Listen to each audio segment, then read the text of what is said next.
আমি নিয়ে যে বাজার করে তোমার সাথে আমি বললাম ও কাকা বললে যে হ্যাঁ বৌমা আলাদা করে দিয়েছি হ্যাঁ আর এই চালটা বৌমা আলাদা খাওয়া বলছে। আমি এই বাজার করে ঠিক আছে দাও, তোমার ছেলে এখন কোথায়? তো বলছে সে ব্যাঙ্গালোরে কাজে আছে। তো আমি ঠিক আছে ব্যাঙ্গালোরে কাজে আছে, তো তুমি সে যখন আলাদা খেতে চাচ্ছে তো আলাদা করে দাও, দিদি থেকে সে ভালো থাকে থাক, আমি এটাই বললাম। হ্যাঁ হ্যাঁ তাহলে আর কি আছে? ওই পর্যন্ত আর তুমি তো এ কথাও বলোনি যে ও দ্বিতীয় একটা বিয়ে করেছে, এটাও এটা আমি শুনি না, এটা কি করে বলবো? এটা যেটা আমি শুনি না সেটা আমি কি করে বলছি ভাই? এবার ওইভাবে কি সুন্দর খাঁচে আছে, কি সুন্দর খাঁচে আছে, খাঁচি খাঁচি এবার খাঁচি খাঁচি ওনার মেয়ে ভালো মতো গল্প শোনো। যে আমার কাছে গেছিল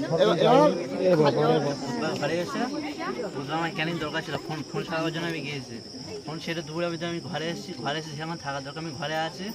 ঘরে আবার আমার মেজদাতে আমি গোজ মুশকিল আলাদা হয়ে গেছে, আমি তো কাজে ছিলাম আলাদা হয়ে গেছে, মেজদাতে গোজ কিনতে পেটে গিয়েছি।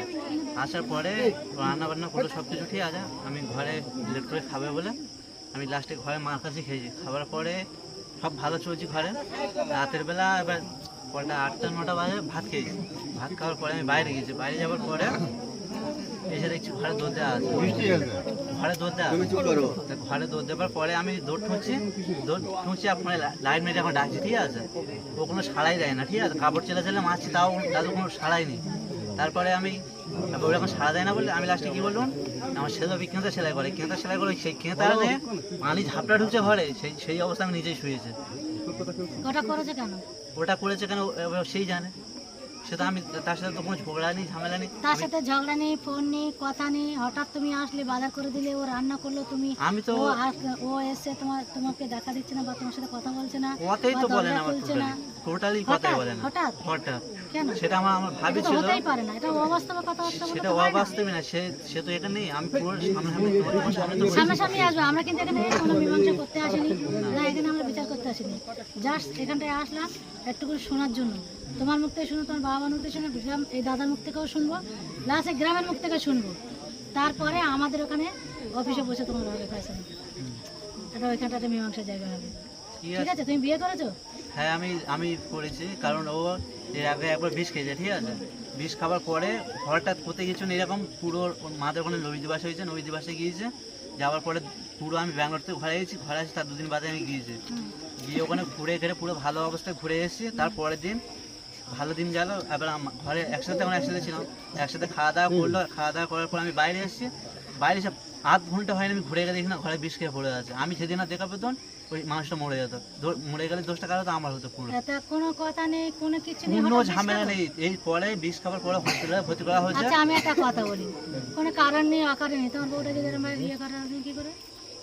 বিয়ে করার তো কারণ থাকে, বিয়ে করার সুখ ইচ্ছে তো কেউ করে না। তুমি কি কারণে বিয়েটা করো? আমার তো বিষ খাওয়ার পরেও তো আমার পুরো ফেঁসে দিয়েছে, ও তো যেদিন মরে যেত পুরো দোকান কাছে তাই আর দোকান কাছে তাহলে আপনি থাকুন, আমরাও আছি। ছেলেটা বা মেয়েটা এদের কি বক্তব্যটা শুনি, বিয়ে যদি করে থাকে তাহলে এর উপায়টা ও কি করে দেবে? সেটা হ্যাঁ, ও কি করবে সেটা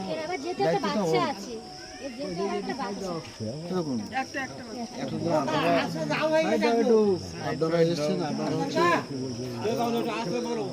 প্রশাসন বা আপনারা মহিলা মানুষ, আপনারা স্বামীর সংসার এখানে এর মধ্যে অনেকেই আছে আপনাদের মধ্যে। আমার ঘরের মেয়ে বা আমার ঘরের আমার স্ত্রী, আমার নিজের স্ত্রী আছে, কিন্তু আমরা তো সংসার করি, আমরা জানি। কিন্তু মূল উদ্দেশ্যটা কি? ছেলেটা যেহেতু মেয়েটার একটা বাচ্চা আছে, প্রথম পরিস্থিতি, তাহলে ও কী করবে ডিসিশনটা ওর নেই। কিন্তু এখন কথা হচ্ছে আমার বাবা মা, আমরা 3 ভাই 7 বোন, আমরা শেষ। তাহলে বাবা চায় কি, বাবা মা চায় যে আমার সন্তান, আমার যে বৌমা করে দিয়েছে ওরা ভালো থাক, সুখে থাক, শান্তিতে থাক, এই হচ্ছে আমাদের বাবা। কিন্তু এখনকার ছেলেরা এই যে লাড়লাপ্পা, এখন সেটা বিয়ে করলো কী করলো, এখন সেই ছেলেটার মধ্যে শোনার দরকার আছে। বাবা দেখছে এখন বর্তমানে দেখছে যে বিয়ে করেছে, কিন্তু বাবারও করার কিছু নেই। আমি যদি করি, আমার বাবা এখন বিদ্যমান, তাহলে ওরা আমার প্রতি এখন কোনো অ্যাকশন নেওয়ার কোনো ক্ষমতা এখন নেই। কিন্তু একটা জিনিস তো ভাবা যায় বা একটা জিনিস তো করা যায়। আমি শ্বশুর শাশুড়ি, তাই না? আমার ছেলে অন্যায় করেছে, বউটা তো অন্যায় করেনি, তাহলে বউটার সাথে আমার ভালোভাবে ব্যবহার করতে হবে। অবশ্যই সে বাচ্চা মানুষ, অবশ্যই বউটার সাপোর্টে থাকতে হবে। প্রথম কথা, যদি আমার মেয়ের সাথে যদি ওরকম একটা জামাই করতো তাহলে আমি কি করতাম? না, ঠিক সেটা আমার ওই মেয়েটার সঙ্গে শ্বশুর শাশুড়ির সাপোর্ট থাকতে হবে, অবশ্যই একদম পূর্ণ সাপোর্ট থাকতে হবে। ও ছেলে ও বিয়ে করেছে, ও কি করবে সেটা তো পাচ্ছে না। শ্বশুর শাশুড়ি যদি ওর সাপোর্টে থাকে তাহলে ওই বর দ্বিতীয় বউ করে কিন্তু আনার সাহস তো দূরের কথা, এই গ্রামে তো ঢোকা দূরের কথা, ও আশেপাশেও নিয়ে আসবে না এটা এসছে কি এখানে? মেয়েটা এসেছিল, তুমি এনেছিলে? আমি বলি শোন। আচ্ছা আমি বউটারকে নিয়ে আসলো, বউটারকে নিয়ে এসছিলাম, এনে এবার কি সুন্দর এবার করছে ধরছে খাচ্ছে, কি সুন্দর আমাদের সংসারে খাচ্ছে যাচ্ছে, কি সুন্দর। 15-16 দিন পরে আমার বলছে বলে আমার আল্লাহকে দিতে হবে। আচ্ছা কিরম আল্লাহকে দিতে হবে?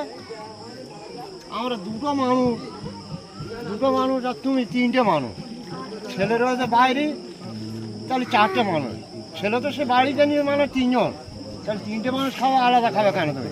না আমার মাথা হাতে কিরে করে নিয়ে আসো, আমার আল্লাহ করে দেবে। আমি তো কেউ কোনোদিন কেউ কারো সৌর কেউ একটা বউ আনতে গিয়ে কেউ বলবে যে আমার মাথা হাতে কিরে খেয়ে এই বউটা আনবে, যে মাত্র নিয়ে মাত্র আলাদা করে দেবো আমি?